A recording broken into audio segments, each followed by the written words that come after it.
देशभक्ति हमारा अंतिम आध्यात्मिक आश्रय नहीं हो सकती। मेरा आश्रय मानवता है। ये शब्द रविंद्रनाथ टैगोर के हैं और ये हमें याद दिलाते हैं कि राष्ट्रीय प्रतीकों के अर्थ कितने कितने गहरे और कभी-कभी पेचीदा भी हो सकते हैं।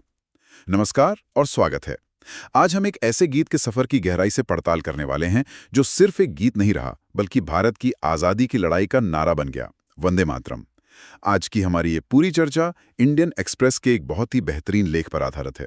हमारा मकसद ये समझना है कि कैसे बंकिम चंद्र चट्टोपाध्याय की कलम से निकला ये गीत एक उपन्यास के पन्नों से निकलकर पूरे देश की जुबान पर चढ़ गया, और क्यों आज भी ये हमारे राजनीतिक विमर्श का एक अहम हिस्सा बना हुआ है।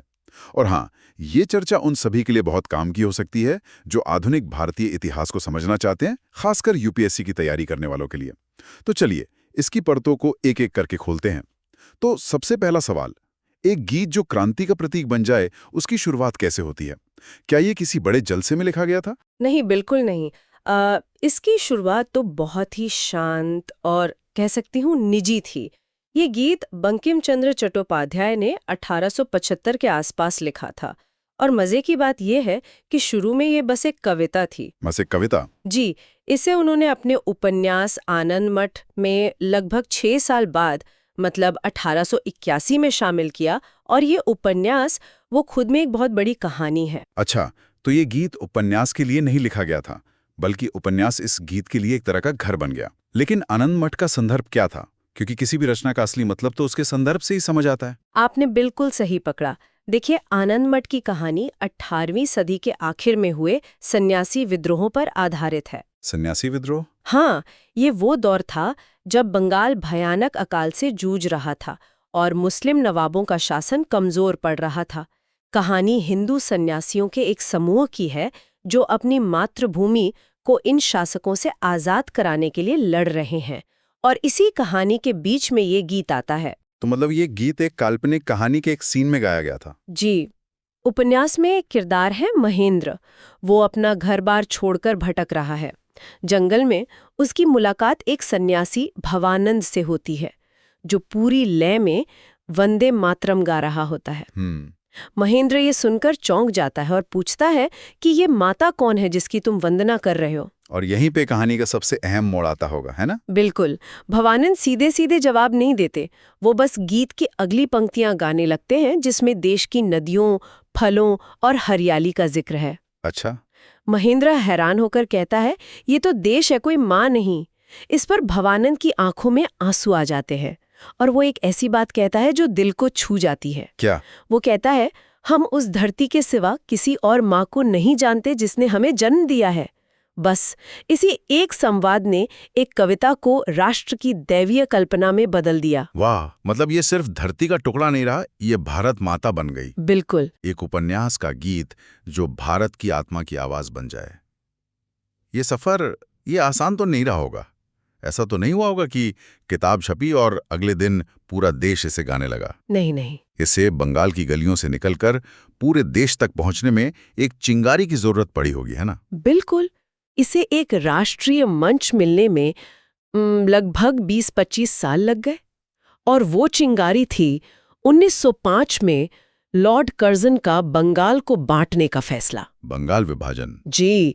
उस एक फैसले ने पूरे बंगाल में जैसे आग लगा दी। लोगों को लगा कि उनकी पहचान, उनकी माँ को बांटा जा रहा है, और बस उस विरोध प्रदर्शन की आवाज बना वंदे मातरम। तो ये रैलियों का गीत बन गया?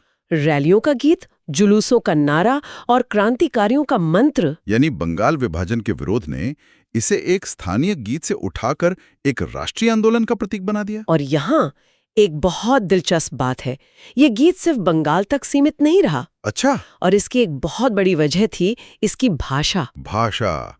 ये तो बंगाली में ही होगा? नहीं, ये गीत संस्कृत में लिखा गया था। ओहो, ये तो कमाल की बात है।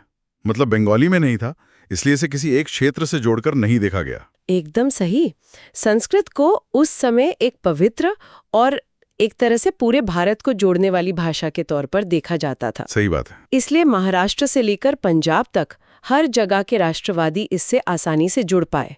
और फिर 1896 में, यानी बंगाल विभाजन से भी पहले, कलकत्ता में हुए कांग्रेस के अधिवेशन में खुद रविंद्रनाथ टैगोर ने इसे धुन देकर गाया था। खुद टैगोर ने? जी, सोचे उस वक्त के सबसे बड़े साहित्यिक व्यक्तित्व ने देश के सबसे बड़े राजनीतिक मंच पर इस गीत को प्रस्तुत किया। ये इसका एक तरह से औपचारिक पॉलिटिकल डेब्यू था। और मैंने सुना है कि इसके शब्दों में भी बदलाव का एक सुझाव आया था ताकि और ज्यादा भारतीय लगें। हाँ, ये एक छोटी लेकिन बहुत महत्वपूर्ण जानकारी है।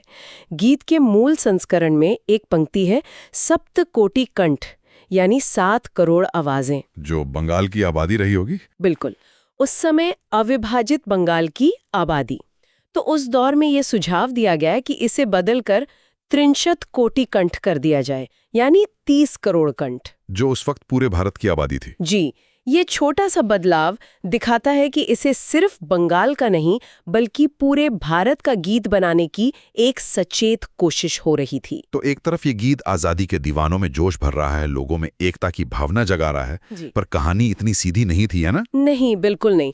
जैसे जैसे इसकी लोकप्रियता बढ़ी वैसे वैसे इस पर सवाल भी उठने लगे। खास तौर पर मुस्लिम समुदाय के कुछ वर्गों ने इस पर गहरी आपत्ति जताई। और उनकी आपत्ति का मुख्य कारण क्या था? देखिए, उनकी 2 मुख्य चिंताएं थीं। पहली, उन्हें लगा कि ये गीत एक तरह से एक हिंदू देवी दुर्गा या भारत माता की वंदना है और इसमें मूर्ति पूजा के तत्व हैं। और इस्लाम में एकेश्वरवाद पर जोर है। जी, और मूर्ति पूजा की सख्त मनाही है। इसलिए उनके लिए इसे गाना अपने धार्मिक विश्वासों के खिलाफ था। और दूसरी आपत्ति?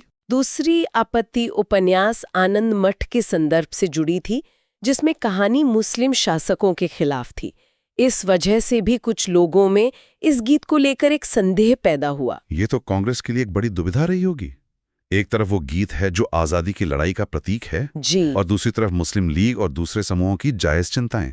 अगर वे गीत को पूरी तरह अपनाते हैं तो एकता टूटती है, और अगर छोड़ देते हैं तो स्वतंत्रता सेनानियों का अपमान होता है। ये उस दौर की सबसे बड़ी चुनौतियों में से एक थी और कांग्रेस ने इसे बहुत गंभीरता से लिया। उन्होंने इसे नजरअंदाज नहीं किया बल्कि इस पर खुलकर बहस की। अच्छा।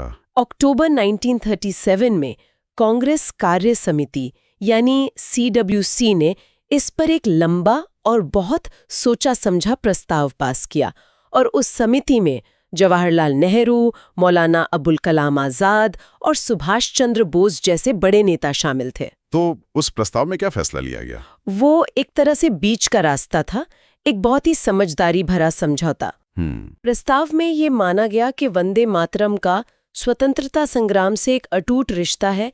इसके पहले 2 छंदों ने पीढ़ियों को प्रेरित किया है और अनगिनत बलिदानियों के लिए ये अंतिम शब्द रहे हैं। तो इसके ऐतिहासिक महत्व को तो नकारा नहीं जा सकता था। बिल्कुल। प्रस्ताव में साफ कहा गया कि इन पहले 2 छंदों में ऐसा कुछ भी नहीं है जिस पर किसी को आपत्ति हो सके। लेकिन बाकी छंदों का क्या, जहां देवी दुर्गा का स्पष्ट उल्लेख है? वहीं पर समिति ने संवेदनशीलता दिखाई। उन्होंने माना कि गीत के बाद के छंदों में कुछ ऐसे संकेत और एक धार्मिक विचारधारा है जो भारत के अन्य धार्मिक समूहों की विचारधारा के अनुरूप नहीं हो सकती है। तो समाधान क्या निकला? समाधान ये था कि जब भी राष्ट्रीय मंच पर वंदे मातरम गाया जाए तो केवल इसके शुरुआती 2 छंद ही गाए जाने चाहिए। ये एक ऐसा हल था जिसने गीत का सम्मान भी बनाए रखा और सभी समुदायों की भावनाओं का भी ख्याल रखा। ये वाकई एक जटिल स्थिति को संभालने का एक बहुत ही परिपक्व तरीका लगता है। लेकिन फिर भी ये सवाल तो मन में आता ही है कि जब ये गीत इतना लोकप्रिय था तो फिर ये भारत का राष्ट्रगान क्यों नहीं बना? ये एक ऐसा सवाल है जो आज भी बहुत से लोग पूछते हैं। जब संविधान सभा में राष्ट्रगान चुनने की बात आई तो टैगोर के जनगण मन को वंदे मातरम पर तरजीह दी गई। और इसके पीछे वो बैंड फ्रेंडली होने वाली बात, ये सुनने में थोड़ा अजीब लगता है कि एक राष्ट्रगान का चुनाव इस बात पर निर्भर करे कि उसे बैंड पर बजाना आसान है या नहीं। ये एक बहुत अच्छा सवाल है। आधिकारिक तौर पर जो तर्क दिया गया वो यही था। मई 1948 में जवाहरलाल नेहरू ने कैबिनेट को एक नोट में लिखा था कि जनगण मन की धुन वंदे मातरम की तुलना में ऑर्केस्ट्रा या मिलिट्री बैंड पर बजाने के लिए ज्यादा उपयुक्त है।